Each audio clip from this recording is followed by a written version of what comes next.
দিদি কোথায়? দিদি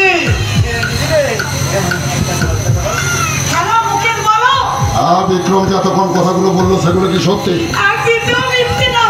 যদি সত্যি হয় তাহলে কাজ সাকসেস হলে আমি আরো 1 লাখ টাকা দেবো, আর আনসাকসেস হলে সত্য বলবো না মিথ্যে বলবো। আপনি তো জানেন আমি একটা শুয়োরের বাচ্চা, ওই 3 লাখ টাকা উদ্ধার করতে আমার 1 সেকেন্ডও টাইম যাবে না। তাই বলছি কারণ আমি দুধের স্বাদ ঘোলে মেটাই। মুখে যা কি বললে রে?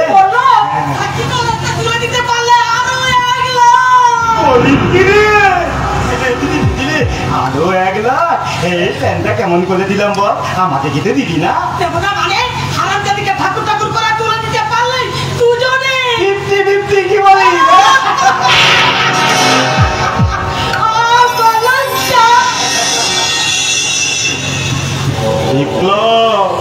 কলকাতা দা দিদিলে, তুই তো নিজের ভাইকে চিনতে পারলি না। তোর খাবো, তোর বলবো, আবার তোর টাকাতে ভাগও নেবো, তারপর তোর সম্পত্তিটাকে হাতের মুঠোয় করে তোকে ছুঁড়ে ফেলে দেবো ওই পথের ধুলায়। সেখান থেকে তোর চুলের মুঠিটা ধরে কামতে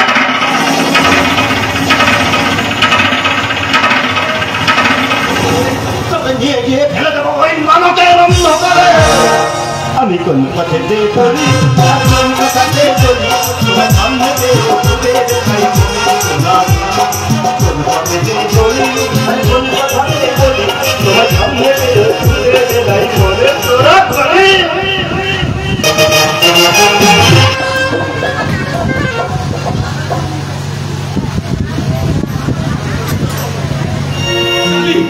চালি চালি চালি সবাই চালি, সবাই চালি। কারোর মধ্যে বিবেক নেই, কারোর মধ্যে মনুষ্যত্ব নেই, আছে আছে শুধু হিংসা।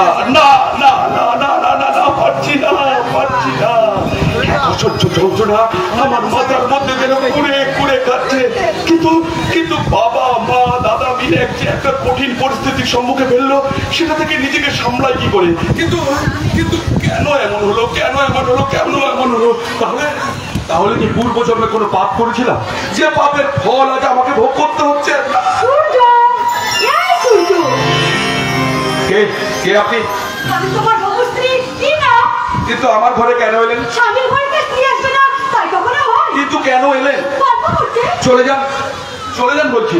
আপনি হয়তো জানেন না, বাবা মা দাদার কথা রাখতে এই বিয়েতে মত দিয়েছি সত্য, কিন্তু কিন্তু আপনার মতো মেয়েকে আমি আমার মনের আঙিনায় কোনোদিনও জায়গা দেবো না।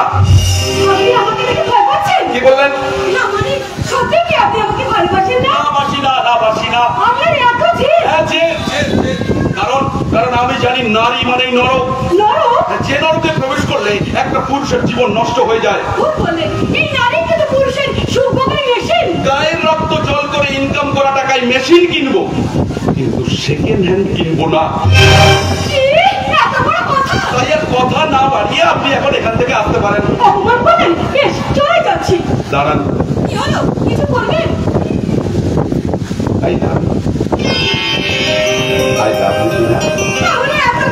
Just acting. আর এখন থেকে আপনি নয়, শুধুই তুমি।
আমি স্বপ্ন দেখছিলাম। না না না না না না না না না টিনা, কি হলো ভাই, কি হলো?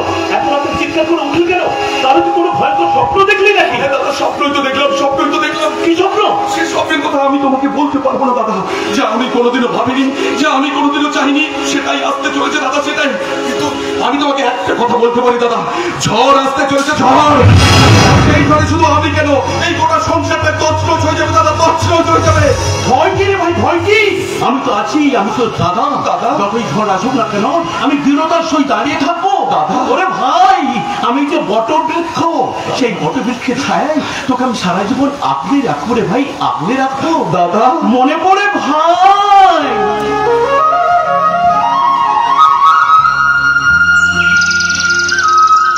মনে পড়ে তোর সেই ছোট্টবেলার কথা? একদিন তুই আমাকে আবদার করে বলেছিলি, দাদা দাদা তুমি আমাকে পাখির ছানা পেড়ে দাও না। আমি বলেছিলাম না, আমি পাখির ছানা পেড়ে দিতে পারবো না।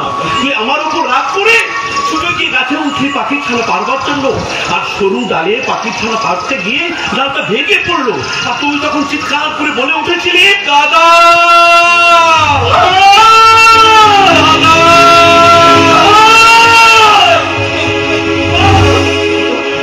এইভাবে আমি তোকে বাঁচিয়েছিলাম রে, এইভাবে বাঁচিয়েছিলাম। দাদা তুমি আমাকে ভালোবাসি, আমার জীবনের চেয়ে তোকে বেশি ভালোবাসি ভাই, ভালোবাসি। সেই ভালোবাসার ভাষা আমি কোনোদিন ভাঙতে দেবো না রে ভাই, ভাঙতে দেবো না। আসুক আসুক যতই ঝড়, আসুক যতই অনাচার, আমি দৃঢ়তার সুর দাঁড়িয়ে থেকে এই বুকে সবকিছু সয়ে নেবো রে ভাই, সয়ে নেবো। সেই ছোট্টবেলা থেকে তোমার বুকে করে শুয়ে আমাকে তো বড় করে তুলেছো দাদা, তাহলে কেন কেন তুমি আজ আমাকে এই চক্রব্যূহে প্রবেশ করালে? বলো না কেন, কেন? ওরে ভাই, অভিমন্যু চক্রব্যূহে প্রবেশের মন্ত্রটা জানতো, কিন্তু প্রস্থানের মন্ত্রটা জানা ছিল না। ওটা জানতো একমাত্র অর্জুন। সেই প্রস্থানের মন্ত্রটা আমি তোকে শিখিয়ে দেবো ভাই, শিখিয়ে দেবো। তাতে কি লাভ দাদা? লাভ ক্ষতির অঙ্ক কথার এখন সময় নয় ভাই, সময় নয়। তবে একটা কথা মনে রাখিস, এই পৃথিবীতে লাভ করার আগে ক্ষতির অঙ্কটা মাথায় আগে রাখতে হয় রে ভাই। তুমি আমাকে যতই বোঝাও না কেন দাদা, আমি কিন্তু বুঝবো না, আমি বুঝবো সেদিন সেদিন সেদিন সেদিন। কিন্তু তোমাকে একটা কথা বলতে পারি দাদা, একটা কঠিন বিপদের সম্মুখীন হতে চলেছি, আর এই ব্যাপারে আমি সম্পূর্ণ নিশ্চিত দাদা। তোর কি মাথা খারাপ হয়ে গেছে? হ্যাঁ দাদা, মাথা খারাপ হয়ে গেছে, মাথা খারাপ হয়ে গেছে, মাথা খারাপ হয়ে গেছে বলে তো তোমাকে একটা কঠিন সত্য এখনো বলতে পারিনি দাদা। কঠিন সত্য কথা কি? সেই কথা বল ভাই, বল বল। দাদা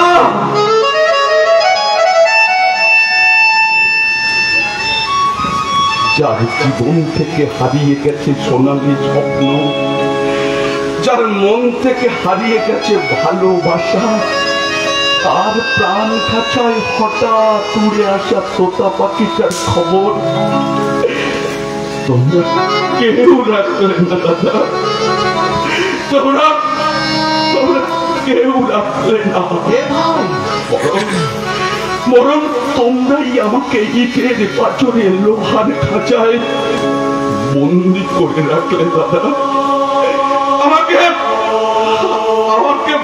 বন্দি করে রাখলে। ভাই ভালোই করেছো, ভালোই করেছো, ভালোই করেছো। আমার মতো একটা ডানাহীন পাখিকে আটকে রেখে তোমরা ভালোই করেছো, ভালোই করেছো দাদা। তুই আমাকে ভুল বুঝিস না রে ভাই, তুই আমাকে ভুল বুঝিস না। মা বাবাকে খুশি করতে গিয়ে আমি তো তোকে এই বিয়েতে রাজি করেছি ঠিক, কিন্তু তোকে বিপদে ফেলবো এই ধারণাটা তো সম্পূর্ণ মিথ্যে রে ভাই, মিথ্যে। সত্য মিথ্যের যাচাই করব সেদিন, যেদিন তোমরা আমার শেষ পরিণতি দেখতে পাবে দাদা। আমার শেষ পরিণতি, আমার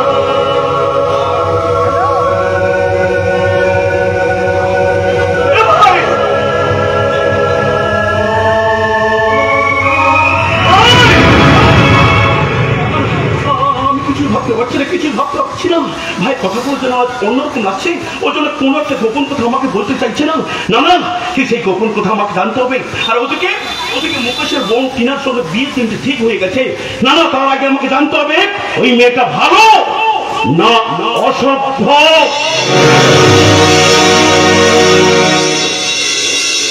ম্যাডাম, যে আশা নিয়ে আমি এখানে আপনার দাদার কাছে আছি সেটা সাকসেস করাই আমার লক্ষ্য। শুধু লক্ষ্য পূরণ করলে হবে না, আমার দায়িত্বটাও কিন্তু দিতে হবে। তাই তো। কিরকম? তুমি কি বুঝতে পারছো না আমার মনের কথা? তার মানে? মানেটা খুব সোজা, আমি তোমাকে আপন করে পেতে চাই। ম্যাডাম, কি বলছেন কি আপনি? না না না, সেটা কোনোদিনও সম্ভব নয়। আপনি ভুল করছেন। আমার মতো পুরুষ আপনার মতো নারীকে ভালোবেসে বিয়ে করা কখনোই সম্ভব নয়। আর তাছাড়া আমি একটা গুন্ডা, বদমাইশ, এই সমাজের জঞ্জাল। তোমারই বলবো, তুমি আমার জীবনের প্রথম পুরুষ। তুমি পারবে আমার জীবনে কামনা বাসনা কানে কানে পূর্ণ করে দিতে? না না, তা হয় না ম্যাডাম। যদি বস জানতে পারে তাহলে আমাকে একেবারে শেষ করে দেবে। কেউ জানবে না আমাদের ভালোবাসার কথা, জানবো শুধু তুমি আর আমি। কিন্তু ম্যাডাম, আপনার তো বিয়ে ঠিক হয়ে গেছে, কয়েকদিন বাদে আপনার রেজিস্ট্রি ম্যারেজ। তাতে কি হয়েছে? দাদার কথা মতো ওই ছেলেটাকে বিয়ে করলেও মন থেকে মেনে নিতে পারবো না। বিশ্বাস করো রজত, আমার মন প্রাণ যা কিছু আছে সব সব তোমার জন্য। কিন্তু একটা ছেলেকে ঠকিয়ে বিয়ে করাটা কি ঠিক হবে? ঠিক বেঠিক আমি বুঝি না রজত, শুধু এইটুকু জানি আনন্দ আর শুধুই আনন্দ। তাই বলছি, তুমি যদি আমাকে ফিরিয়ে দাও তাহলে আমার আত্মহত্যা করা ছাড়া আর কোনো উপায় থাকবে না। পরিবর্তন করতে হবে ম্যাডামের মন। কি ভাবছো রজত? হ্যাঁ না, মানে কোনো বিপদ? সব বিপদ আমি সামলে দেবো। ম্যাডাম, ম্যাডাম নয়, অনেক দিন। কিন্তু টিনা, তুমি তো সংসার করতে চলেছো। আমার উচ্চ যৌবনে তেজ করে তুমি হয়ে যাবে সক্ষম। টিনা, বিশ্বাস করো রজত, আমি তোমাকে ভীষণ ভীষণ ভালোবাসি রজত, ভীষণ ভালোবাসি। না না না না না না, আমি কি ভাবছি, অসম্ভব, অসম্ভব। আর যদি সম্ভব হয় তাহলে ভাইকে বিয়েতে রাজি করি কি আমি ভুল করলাম? না না, এখন সময় নয়, এখন দেখা যাক নাট্যকারের নাটক।